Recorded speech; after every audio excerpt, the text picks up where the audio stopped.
Right now, clinicians and practice owners have this mindset where dentistry is exempt from a lot of the smartness and the automation and digitalization that we are using anyway everywhere else. And so it's just this reminder to say, hey, you can now do that with Planet DDS, with Denticon, with these cloud-based software, with AI, with the teledentistry. You can do that too in your dental practice. And it's going to come down the line fast too, the stuff that we can't do yet. It's right here. It's happening.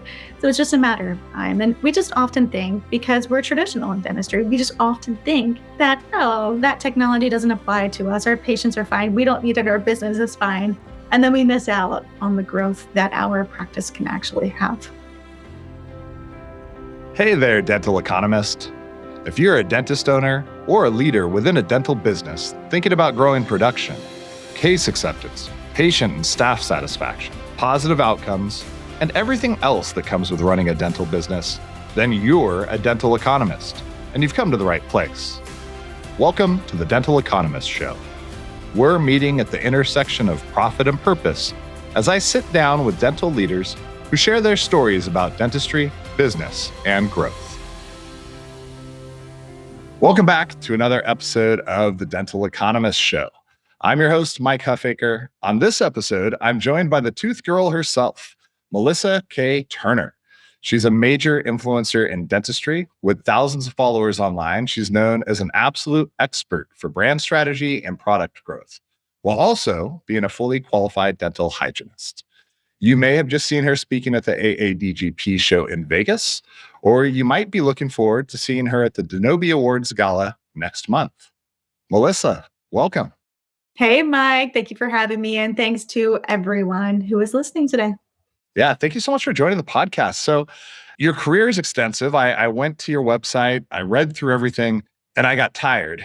You do a lot of things. And it might almost be easier to talk about where you haven't been, but let's just take a step back. When did you first get the buzz for dentistry, and what fuels your passion? I think that's a good word. Nobody ever put it that way. Buzz, the buzz for dentistry. I mean, it's not like everyone is born and just falls in love with teeth and everything about teeth and wants to become a dentist. They just fall into it. Or they have a relative, a parent or a grandparent that was in dentistry, right? Like those are the two just like separate paths that you take. I come from a really conservative farm town. And at that point, when I was going to college, nobody went to college. And so I was like, I don't want to go to college either, right?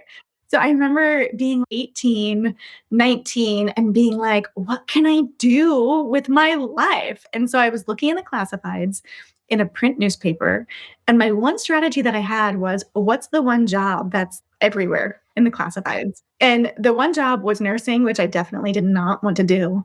And then the second most popular job was dental assisting. And I had gone to the dentist growing up. I had a lot of ortho experience. I had braces really young and things like that. So I thought, you know what? I'm familiar with that. I think I would like it. Don't really like the smell of a dental office, but maybe I'll learn to like it. And I learned to like it. So I started out assisting. And then as soon as I really did fall in love with the buzz of dentistry, then I went to hygiene school. And it's been a whirlwind of a ride ever since. That's awesome. You mentioned that a lot of people don't just wake up one day and decide dental is the path for me. And similar for myself, I was working in software companies before I came to Planet DDS, and I served a restaurant hospitality and was selling point of sale software. And when I was first approached by a role to run the sales organization within Planet DDS and learned about that it was in dental, it wasn't necessarily like a selling point at that point for me. But as we've heard many people talk about where they get into dental and they fall in love with it, why do you think people fall in love with this industry? What is it about dentistry that causes people to find it through a surprise or through a circuitous route, but then not want to leave once they get here? I often call it a beloved industry for that reason. And I think because it's almost like a closed off society in a way. And once you belong, right? And so you have that safety factor to it. And it's not a huge industry. I think size does matter in this case. And I think if this was a 7 million person industry, in the US, it would be different. But instead, it might be 2 million people large. Maybe we've got 200,000 hygienists, 200,000 dentists.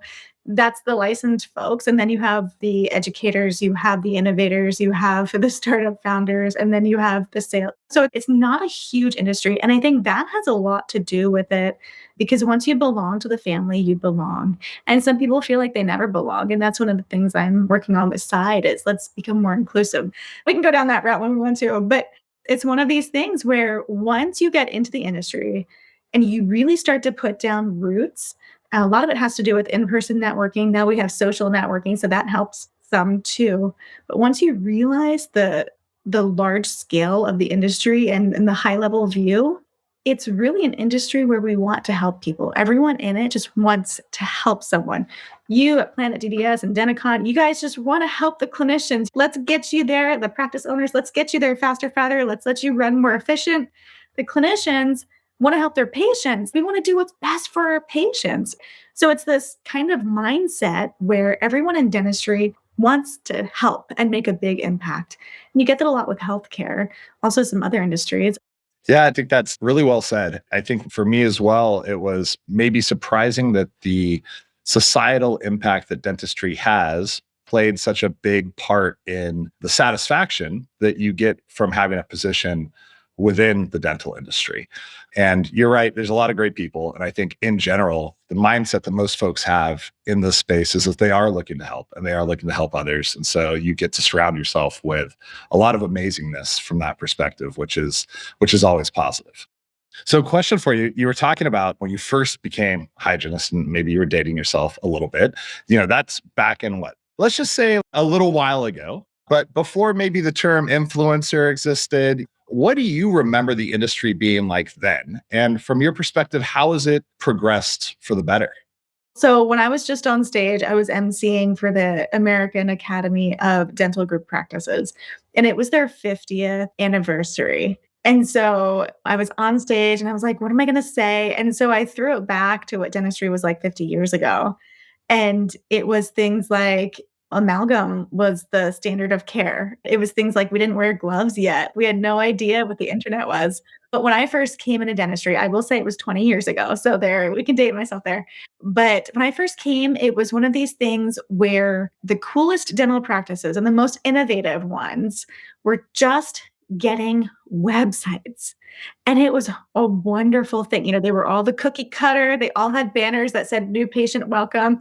And I was at the point too where every dental practice outside their front door had a banner that said new patients welcome. So they just put that now on their website. And it was one of these things where dentists were still, they thought the practices were all about themselves, which is one of the things I often talk about.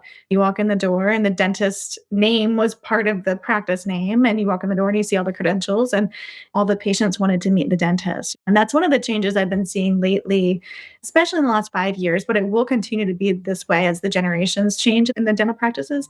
A lot of the generational changes that I'm seeing are things like the patients don't care if they ever see the dentist or not. They don't really want to come into a dental practice that's named after the dentist. They want more of a Starbucks experience. And I cringe as I say that, but they want to be able to go to a dentist and have the same experience, whether they're in one town or another. They want good service. They want good feeling. They want to trust. And so when I first came into dentistry, it was not like that. And it changed, and that's fine. Things continue to change, and they will do so in the future. I think right now, dental practice owners, whether you are part of a DSO or a group practice or a private practice, we all could be reminded that dentistry is going to continue to change.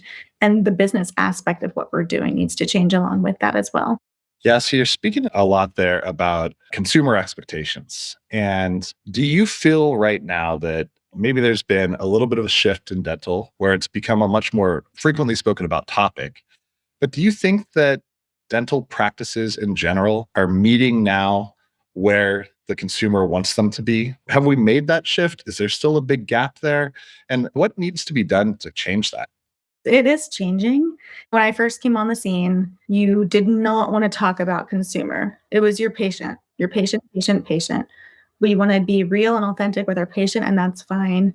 But our patients changed, and now they want to be treated like consumers. And this is one of the things I often say on podcasts or from the stage is my generation, millennials, we were the first generation that grew up with Sesame Street as the babysitter. I had a great life. I had 12 acres I could roam around, yet I was still sitting in front of the TV all day long on the weekends as a kid.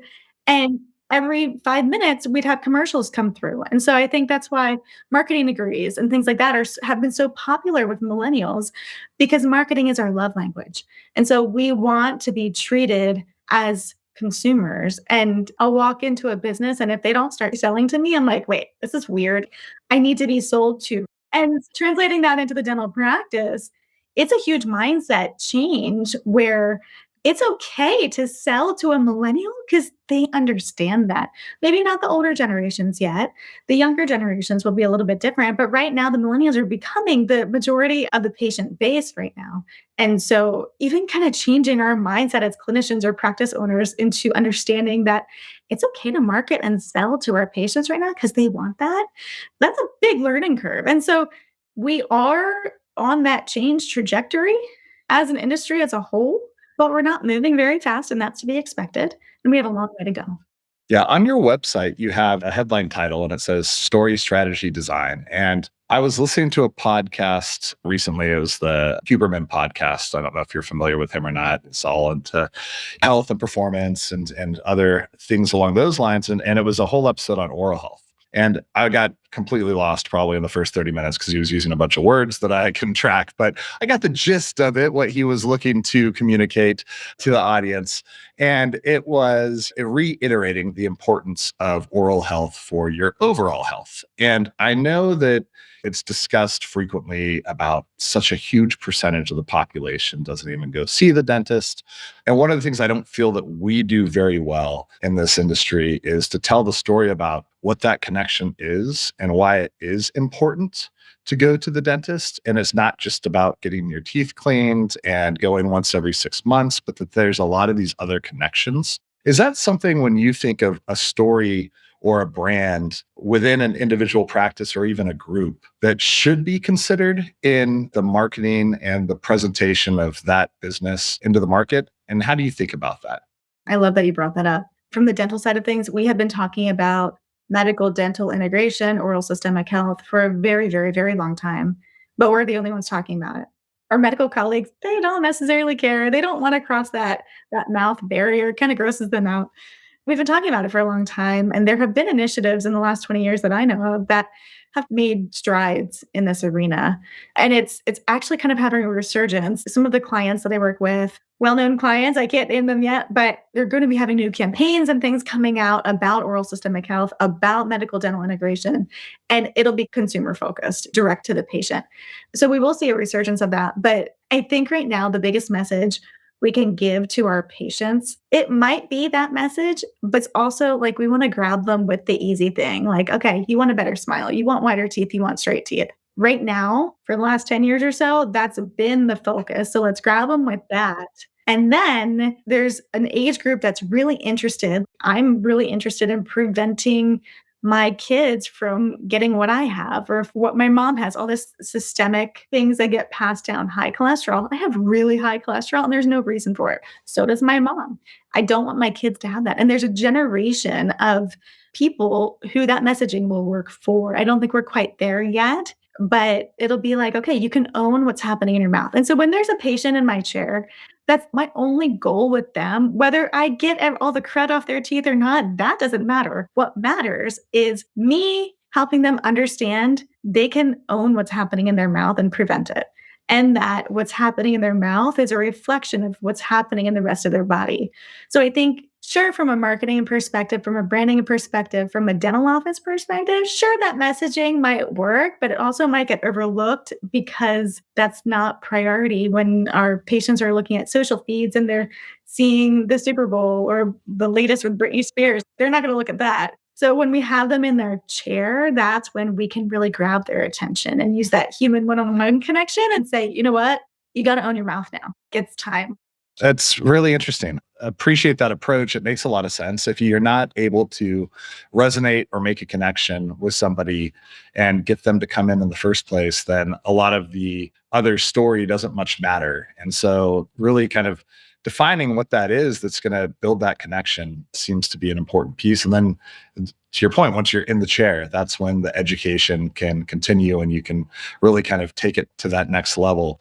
I find the entire approach for how we drive more patients to dental practices fascinating, and the different strategies and approaches. And you've clearly put a lot of thought into this.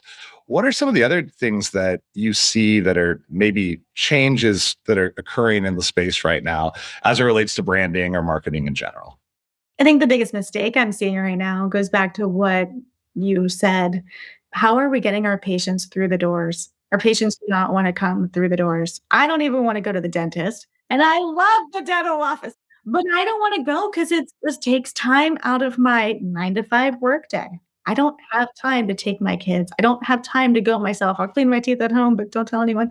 It's one of these things. No one wants to go to the dental office. And I'm using absolutes on purpose here because so many times in dentistry, because we work in this beloved industry, we forget that no one wants to go to the dental office. No one wants to see the dentist. One of the fun things that I say, because I'm not a dentist, when somebody's in my chair and they're saying, I hate the dentist, they literally say that. I'm like, okay, well, good. I'm not the dentist. So that's great. But the reality is, no one wants to be there. And so, one of the things that I've been working on for years now is helping practice owners understand that there are ways that we can reach the patients and provide services to them without sitting back and crossing your fingers and hoping they come through our practice doors. That is so old school. And it's stressful. I know so many dentists. I've seen them. I've seen the sweat coming down their heads because they're waiting on their 3 hour patient who's going to produce a lot for them that day to walk in the door, walk in on time so we can get all the procedures we need to get done. It's so stressful. And so part of what I do when I work with dental practices on branding is I help them realize, and again, it's a mindset change, Mike, but help them realize that there are things we can do to take our services to the patient. And it's as old school as mobile dentistry and portable dentistry. There was a time where that was just relegated to public health communities. Like, okay, we'll have a pop up VA clinic for the veterans in the community.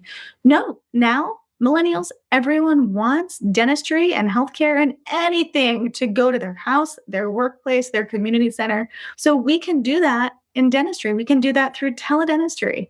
I don't often like to say that word anymore because certain things have made teledentistry seem bad, certain things that have gone bankrupt. And so now I call it virtual care and dentistry. There are so many virtual things we can provide to our patients and get reimbursed for, or use it as marketing, or use it to reactivate inactive patients. Virtual care is one of the most underutilized things in dentistry right now. And that's the easiest thing that a dental practice can do to reach new patients, existing patients, inactive patients. Yeah, can you talk a little bit more about that? What are the best applications for virtual care or teledentistry? Though I do like virtual care. I had not heard it worded that way, and I'm gonna use that now moving forward. What are the applications for that? When it first became a very popular buzzword during COVID, it was discussed. There was webinars ad nauseum, and everybody's, okay, let's have a webinar about how we can provide this service to our patients.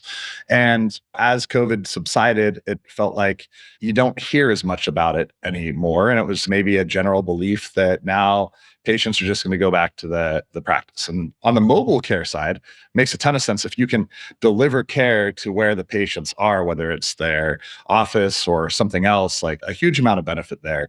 For myself, I'm still trying to understand what the applications would be on the virtual care side and how that can be integrated into a practice to add a lot of value. It's almost one of these things that's a paradox of choice because there are so many ways you can use it. So when I work with dental practices, I do a lot of consulting on virtual care for practices. How can they add a virtual arm to the practice? And it's going to come down on what their immediate needs are and how they function from a clinical and business model too.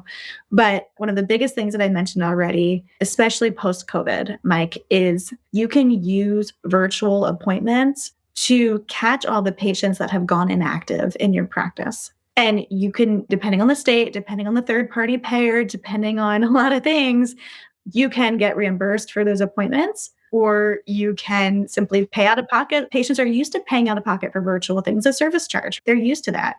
Or you could just do it for free and put it under the marketing budget label And once you hook them with a virtual appointment, then you get them back into the flow of the schedule and the patient workday. So, virtual appointments is going to be huge for inactive patients.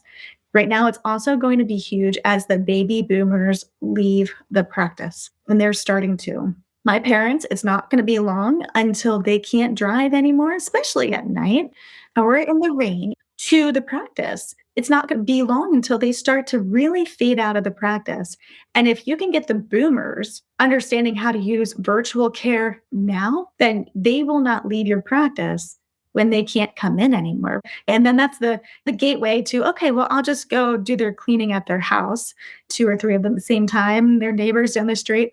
Or you can, I mean, you can do comprehensive care in a van, but if you want to go that route. So, boomers, inactive patients, the other way we're really seeing it take off is for triage. So, whether it's triage with kids specifically, I remember having young kids and I'd be freak out over a fever that just happened an hour ago or things like that. So, you can have those situations, do that virtually, and then the parent and the kid doesn't have to come in and you can be like, you're fine, trust me. Or new patients too. This is a good way for if you want to kind of screen out and pre-meet the new patients, it's a good way for you to be able to choose who you want coming through the practice. And then one of the biggest ways we're seeing teledentistry being used is for new leads, for brand new patients to the practice. There's specific public facing teledental apps and software and websites that will funnel patients to your practice if you need new patient leads. And then there's the old school way of I had a friend over COVID who was a dentist and his hygiene department was backed up, completely backed up. All of ours were. And so he said, what I'm going to do is I'm not going to drop what I'm doing every hour and go do 3 hygiene checks. I'm going to save all those hygiene checks to the end of the day. And he did them virtually. So you can do that asynchronous. That's kind of that term. And you can still charge out for them. It's amazing. And he got caught up pretty fast. So that's another obscure way. Like a dentist doesn't need to get up during their MODs or their crown preps to go do a hygiene check when they can just do it via virtual. It's like efficiency, right? That's the bottom line. It's like, let's get a more efficient schedule. And virtual care will do that because we know that we only have a certain amount of clinical chair hours to make a profit. And so why not reserve those clinical chair in the brick and mortar hours for the things that actually do make a profit and make everything else go to the virtual appointment? Thank you for that answer. That's a lot of really great applications.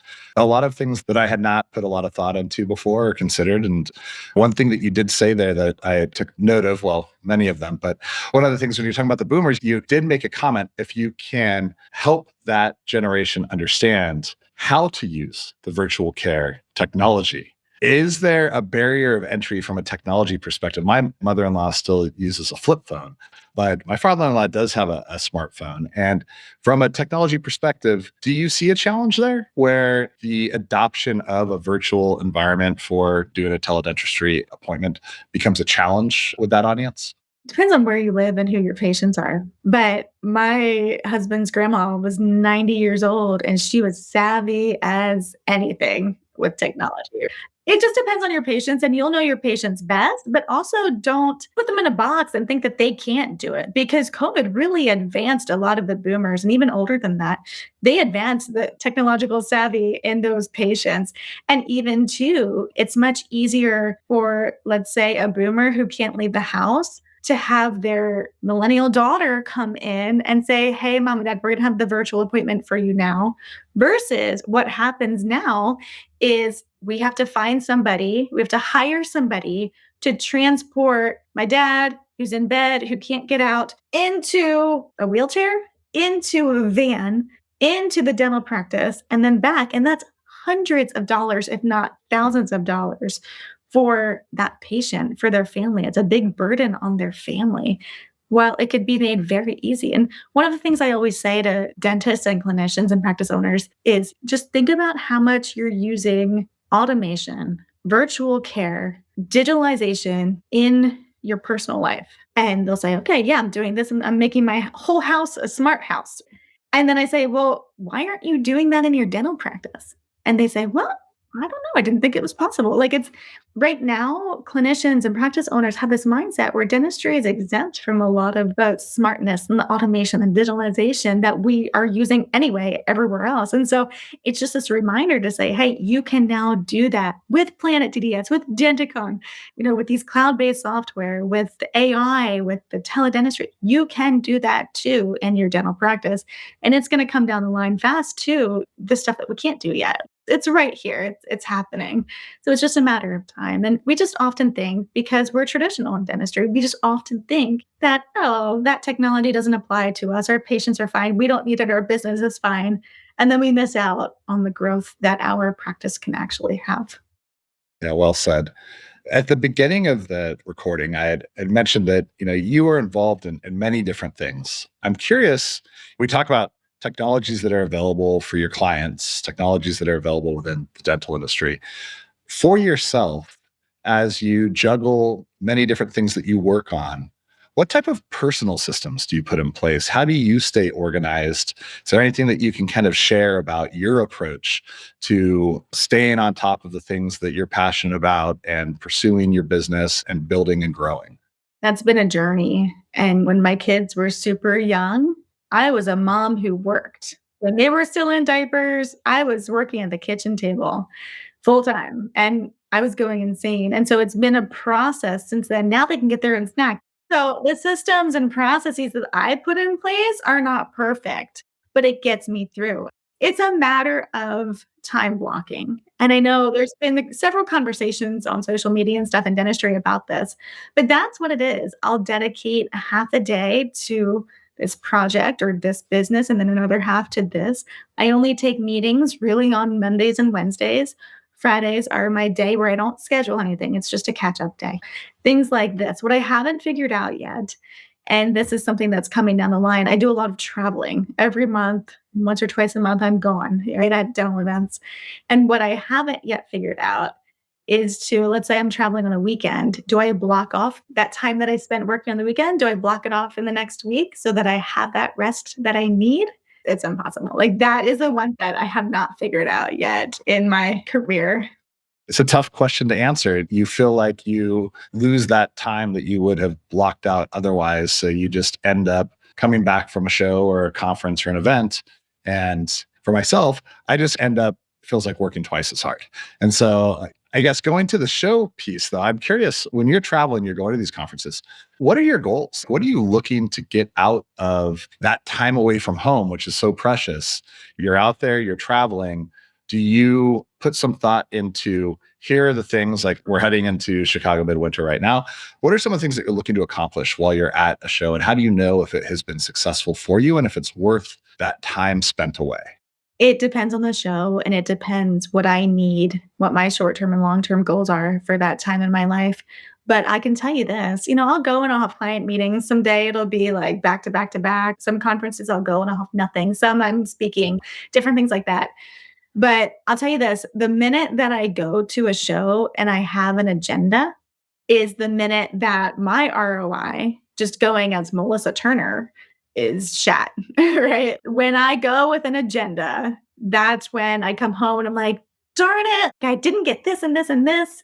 But when I go with no expectations, it far exceeds it. And that's not necessarily how to run a business, but that's what happens. I'll go and I'll have meetings, but then I'm like, you know what? I'm going to go with the flow.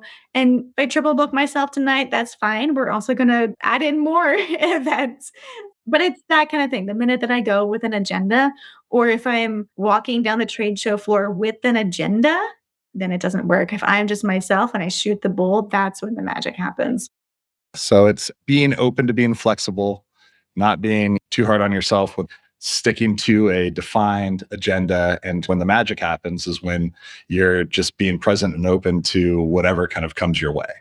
And that's something I know too. A lot of the vendors have been having trouble with measuring their ROI at these events, whether they're exhibiting, whether they're just there walking around.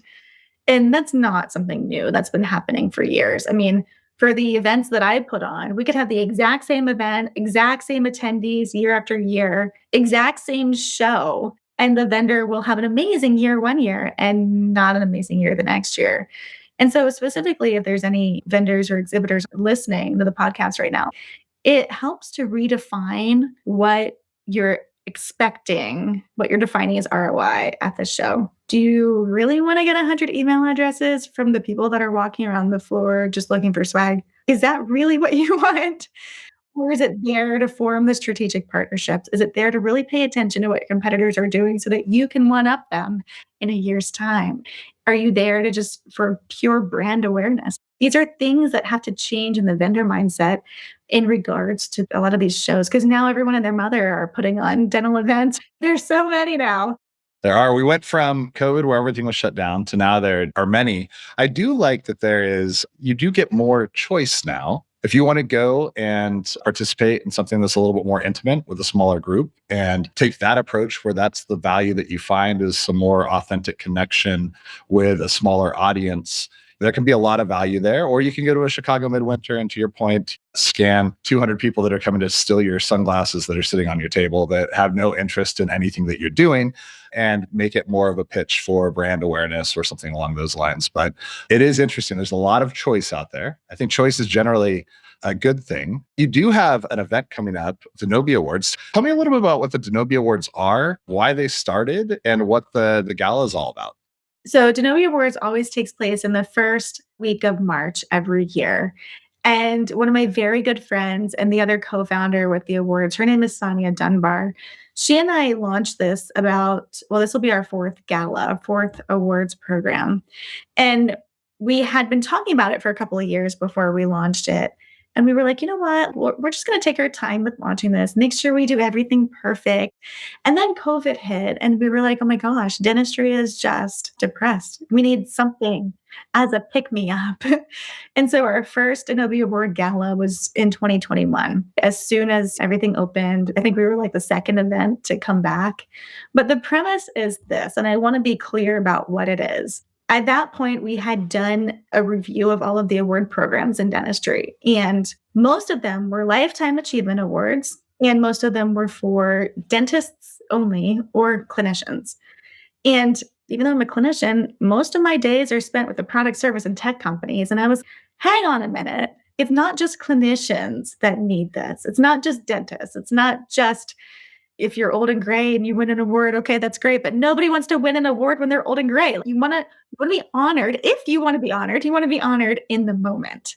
And so our goal is to help, we call it the unsung heroes in the industry who aren't getting the recognition that they deserve. And so every October through December, we open it up for nominations. Anyone in the world, as long as you have a role in dentistry, you can be nominated. And we typically get 200 or so nominations. And all you have to do is have a role in dentistry. And then our selection committee narrows it down to about 70 or so individuals. And then at our gala, 10 individuals win. And then we also opened it up to clinical teams because there are a ton of clinical teams who are fantastic at working together, who are making huge strides in dentistry, caring for patients. And as an entity, they also deserve to be honored. So it's not a popularity contest. A lot of them now are vote for me on social media. This is not it. This is this is a refined thing. And you got to break out the red carpet. It's like Oscars. But one of my favorite things is the nominees, the shortlisters will learn that they've been nominated or awarded. And they'll come to me and they'll say, Melissa, I'm not the type of person to get up on a stage and receive an award. I don't really want to come. And I'm like, I know that's why, that's why you were nominated. Do it for your team. Don't do it for you, right? Do it for marketing for your company if you're that kind of person that can't get around it. So it's just a beautiful night. And where does that take place? It moves around every year. We're in Dallas this year. It's one of these things where not everyone wants to attend an award gala, and that's fine. Not everyone wants to get dressed up, and that's fine. Not everyone wants to go on stage and receive an award. That's fine. But it's to help elevate those who haven't. So some of the names that will win this year, everyone will know, and some no one will know. That's great. Where does the name Denobi come from? Denobi is an Irish surname. So we don't have like an amazing backstory to it. We wanted to name it Dentistry's Oscars, but there were a lot of legal issues with that. But we wanted something that was strong, that seemed dental, that was a little bit masculine, and so this is what we came up with, and it's funny, like, with any startup, when you put a brand out there, everyone's like, "What is that? Huh? What is it?" And then it just grows, and by now, people are recognizing, "Oh, okay," like, "Oh, I wanna come," like, they know it now, and it's a good feeling. So next year, year 5 will be a huge celebratory event because it'll be 5 years is a big deal in the event world. If you can make it there, it's a big deal. Congratulations on that. Thank you. And we'll look forward to seeing all the pictures of the event on social media and hearing who the winners are. And it'll be really exciting. You mentioned earlier, and to kind of wrap up, I wanted to touch on this again that, dentistry is a great place for people and that it needs to be inclusive. Talk to me a little bit about Smile Proud. What are you doing there? And when you think about inclusivity and opportunities that we have in this space, why is that important to you? I think it all goes back to being a woman. I was raised in an area where women were not equal with men. And we don't have to get real personal here, but I'll get a little personal. But I remember growing up and all I wanted to do was be a pastor on a stage. And I was told, no, you're a woman. You can't do that. Oh, okay. Blah, blah, blah, keep going with my day. And then at some point in my childhood, it hit me and I'm like, oh my gosh, why? The big why. Oh, it's because I'm a woman. And so since then, I've had 2 daughters now.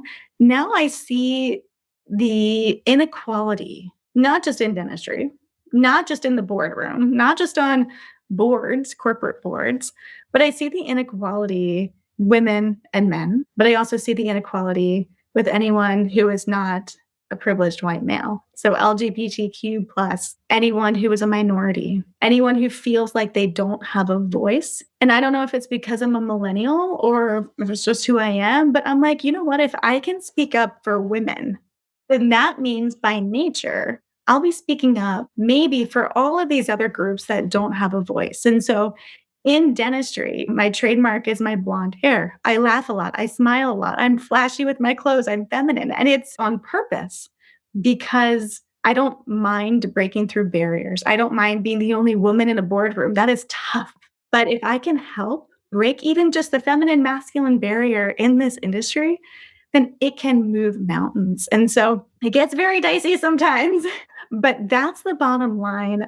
And kind of who I am, my personality is if everybody is here doing things, I'm over here. I'm like, okay, why are they over there? I'm going to do my own thing in business, in personal life, in fun.